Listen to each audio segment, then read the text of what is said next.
Hi, this is Evans at Motorcycle.com, and we are here on the Angeles Crest Highway just north of Los Angeles, and we have got two great bikes to go head-to-head today.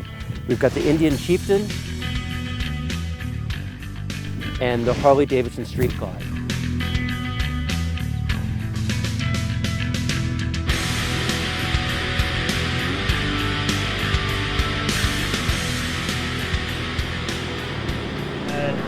What I think this is going to, measure up to be, Evans, is probably one of the most anticipated cruiser showdowns in the last decade.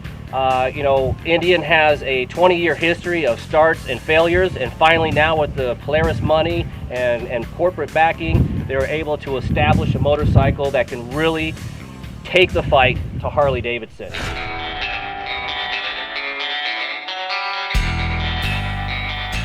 The designers at Indian really did a good job of balancing modern touches with the deco styling of the Indian motorcycle.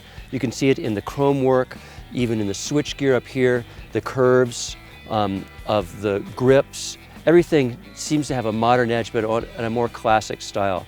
One nice feature of the bike is this windshield, which will go up and down. So around town or in warm weather, I keep it all the way down to get maximum airflow. But on cold mornings, I can bring it all the way up so that I'm actually looking through the windshield and I'm in a nice pocket of still warm air. Here we are looking at the engine, the Thunderstroke 111 V-twin. Clearly air-cooled. Got an oil cooler down here, that helps. But what I really like of the design of this is all the metalwork they have up here. It's a completely modern engine, but it doesn't look like it. It looks very caught in a past era, and I think that's one of the nice things that Indian has done. Okay, so the big thing with the new Harley-Davidson models is the Rushmore project, which is basically a focus on the entire bike, from the new linked ABS brakes that it has, revised fairings, revised luggage, and first and foremost though is something astounding is their new entertainment system. Fully integrated GPS into the dashboard up here, remarkable sound quality. Let's take a closer look at this. Yeah, so Harley's new boombox entertainment system is so all-encompassing, it's got its own owner's manual. When you turn on the bike, up comes this cool little fire branded Harley-Davidson logo. After it comes up, it brings you into your stereo, where you're at on the radio.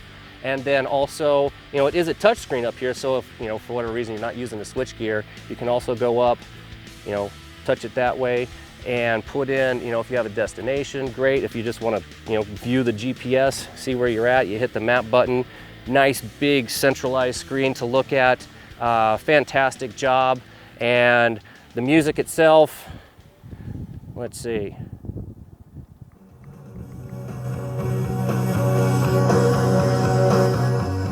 Like I said, the sound clarity is loud and clear, and you can hear it going down the freeway with a full face helmet on. Fantastic.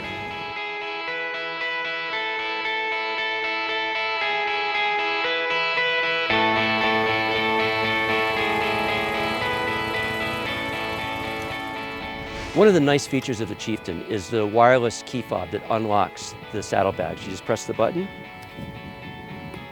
and it can open. Another nice feature is how easily it comes off the bike. You just flip these two levers up and it pulls right off. Now I have to admit I cheated a little bit. I unplugged this first because it just would take a little bit longer than we had time for in the video. Okay, over here on the left grip is the main control center for the infotainment system. You can scroll through your different modes. Bluetooth, you can connect to your phone. You select different options with these arrow controls right here. It's a really nice and handy way of doing it. Another thing Harley's been applauded for this year is the remake of their saddlebags. They've got a new lever release system back here. And then also just a couple of quarter turn fasteners. After the bag is off, it reveals the rear shock. You do have some preload adjustability. You can just screw in right here. Kind of nice, very easy setup. One thing that Harley is still failing on is 2 inches of travel back here. On the smooth roads that we've been riding, it works fine, but once you throw some bumps into it or you get on the freeway with some of the cuts in the freeway and just some of the bad roads we have here in the United States, you really start to feel the jolts. So that's something Harley still needs to improve on, is the length of travel in their rear suspension.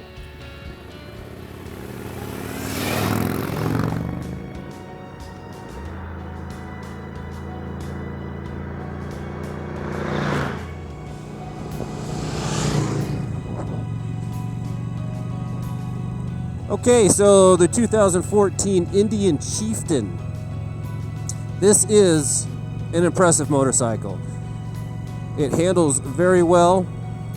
Its ergonomics are nice. It's definitely a good-looking machine.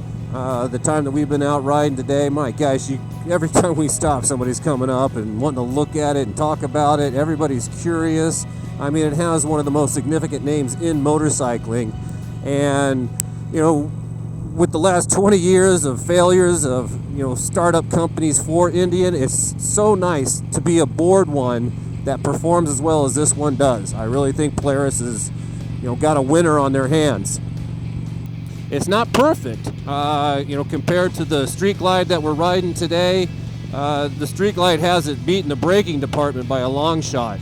As hard as you want to squeeze on this lever, you just do not get the same braking forces as you do out of the Harley-Davidson.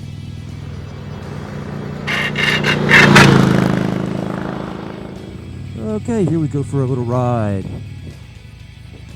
Clutch speed's really nice and smooth, easy to get going. Love the exhaust note. Sounds pretty good. Going downhill a little, so acceleration's nice and smooth. This section of road's a little bumpier than what I've been riding on earlier, so I'm feeling a little bit of this harshness in the rear suspension in my butt. So this bike, the Harley, the Street Glide, prefers smooth pavement with this taut rear suspension. What I noticed when approaching a corner is that it seems to steer a bit lighter than the Indian. It turns in really easily and adjusts lines mid-corner a little bit easier with a little bit less effort, which is kind of funny considering that the bars are not as wide as on the Indian. Back through the gears, here we go.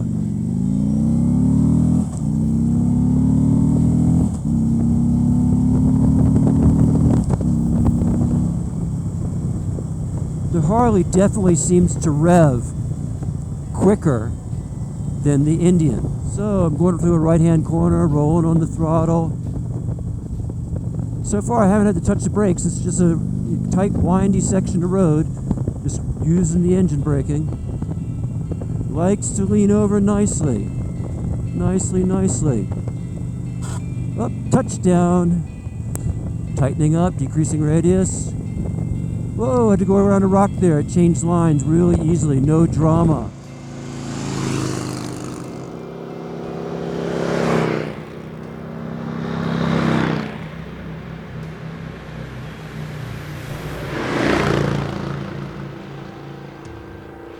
Well, we spent the day up here riding these bikes back and forth, and it's been a pretty interesting experience. I think that we can pretty much agree that we don't have a clear winner yet. We're gonna have to put our heads together, take some notes, and see how it turns out. I think we both found things that we liked a lot about the bikes.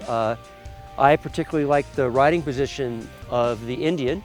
It seemed to suit me really well. I think that you're gonna disagree.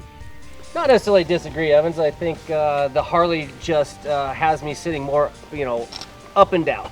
And honestly, I just have a weird disc, and that puts pressure on it. It's a little bit more, you know, lean back, relaxed cruiser seating position.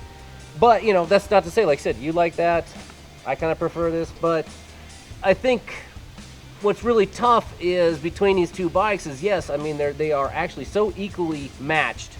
It's going to take some concerted effort back at the office, going through the scorecard and looking over notes to really come up, because you've got, I think, a Indian with one of the prettiest, best designed V-twin engines in history. Yep. That thing is absolutely gorgeous. Better in person than any picture I've seen so far.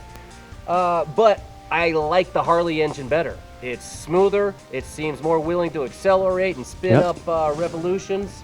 Yeah, both bikes seem to have gotten, we're talking about casual observers now, people we bumped into, some criticism for this style. And some people think that this is a little too deco, or they like the link to the DNA of Indian.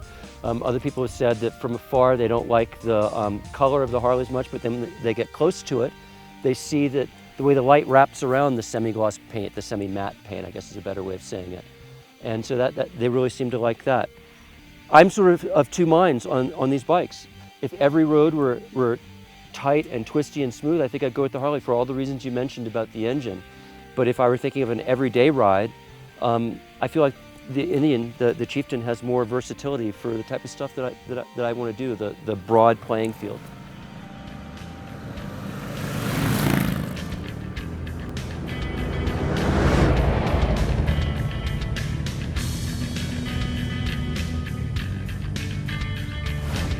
So take a look at Motorcycle.com to see how it all worked out.